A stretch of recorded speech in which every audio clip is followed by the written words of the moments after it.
Welcome to AI in 10. I'm Chuck Goetschel, and every day I break down the biggest AI story in just 10 minutes. What it is, why it matters, and how you can actually use it.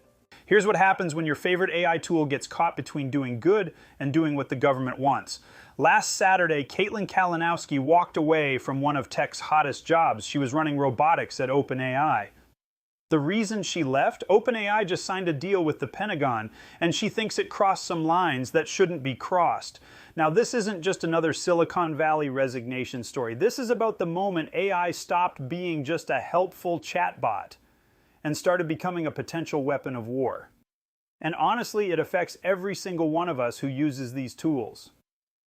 So, here's what actually happened. OpenAI, the company behind ChatGPT, made a deal with the Department of Defense. They're letting the Pentagon use their AI models for military purposes.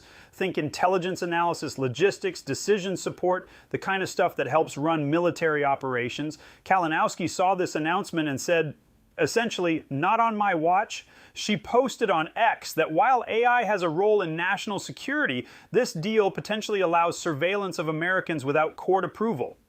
And it could enable weapons that kill without human authorization. Now, OpenAI says they have red lines, no domestic surveillance, no autonomous weapons. But Kalinowski argued the deal was rushed, not enough guardrails built in ahead of time, which is like installing the brakes after you've already started driving down the mountain. Here's where it gets really interesting. OpenAI wasn't the Pentagon's first choice. They actually tried to work with Anthropic first. That's the company behind Claude, ChatGPT's biggest competitor. But Anthropic said no. They refused the same deal over the exact same concerns. So what happened to Anthropic? The government blacklisted them. They literally labeled them a supply chain risk. That's the designation usually reserved for companies from countries we don't trust. Anthropic got the same treatment as a potential foreign threat for having principles. The very next day after Anthropic got blacklisted, OpenAI signed their Pentagon deal. Coincidence? You decide. But here's the kicker. Right after OpenAI made this announcement, the US and Israel conducted military strikes against Iran, and reports suggest AI tools were used in those operations, with human oversight, they say. But still, talk about timing. The backlash was immediate. Thousands of people switched from ChatGPT to Claude. Claude's app shot to #1 on the App Store, beating ChatGPT for the first time ever. Over 1,000 current and former employees from OpenAI and Google signed an open letter demanding companies reject Pentagon demands for surveillance and weapons tech. Now, you might be thinking, Chuck, this is military stuff. How does this affect me and my family? Well, here's the thing about technology. Military innovations don't stay military for long.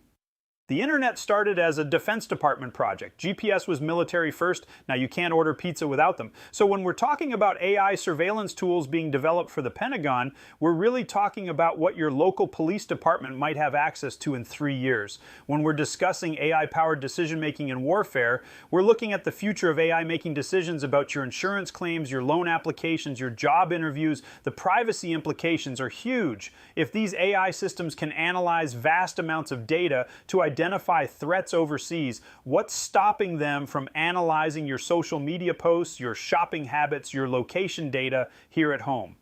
Those red lines OpenAI talks about, they're only as strong as the next policy change.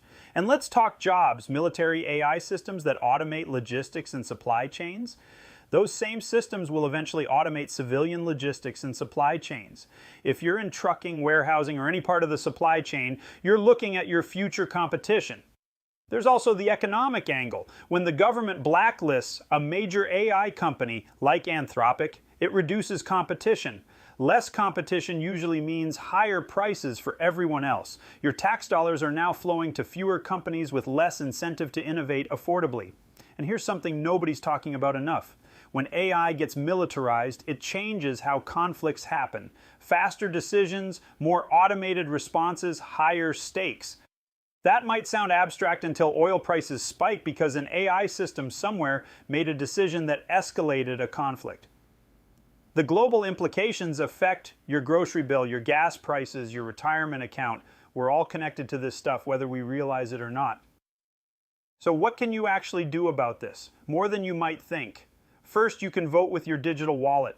If you're using ChatGPT and you're uncomfortable with the Pentagon deal, switch to Claude. Anthropic took a stand on principle and got punished for it. The least we can do is support companies that align with our values. Claude has a free tier that works just as well as ChatGPT for most everyday tasks. Writing emails, research, creative projects, problem solving, go to Claude.ai right now and create an account. Takes 2 minutes. Your data will be with a company that was willing to lose government contracts to maintain ethical standards. You can also try open source alternatives. Hugging Face has dozens of AI models you can use for free. They're not controlled by any single company, government, or military. Search for Hugging Face Chat, and you'll find options that aren't beholden to Pentagon contracts or corporate boardroom decisions. Second, make your voice heard. Over 1,000 tech workers signed that open letter I mentioned, but you don't have to work in tech to add your name. Search for AI Military Open Letter 2026, and you'll find ways to join that growing chorus of people demanding accountability. Contact your representatives. Go to congress.gov, find your senators and House members, and tell them you want oversight on AI military deals. Reference Caitlin Kalinowski's concerns. Mention that a leading robotics expert resigned over these issues. That carries weight. Third, educate yourself. This stuff is moving fast, and the more you understand, the better decisions you can make. Take a free course on AI ethics. Coursera has AI for Everyone that explains these concepts without getting too technical. Knowledge is power, especially when that knowledge helps you navigate an AI-powered world. As I always say, I'm not a lawyer or policy expert. For specific legal or political advice, talk to professionals. But I am someone who's built AI companies and understands how this technology works in the real world. And here's what I know about the real world. The companies that succeed long-term are the ones that maintain trust with their users. OpenAI just made a calculation that government contracts are worth more than user trust. That creates an opportunity for their competitors and for all of us to demand better. Start paying attention to which AI companies are taking military contracts and which ones aren't. When you choose tools for your business, your creative projects, your daily productivity, factor that into your decision. Because every time you use a service, you're casting a vote for the kind of future you want to see. The resignation of one OpenAI executive might seem like inside baseball. But Caitlin Kalinowski didn't just quit a job. She drew a line in the sand about what kind of AI future we're building.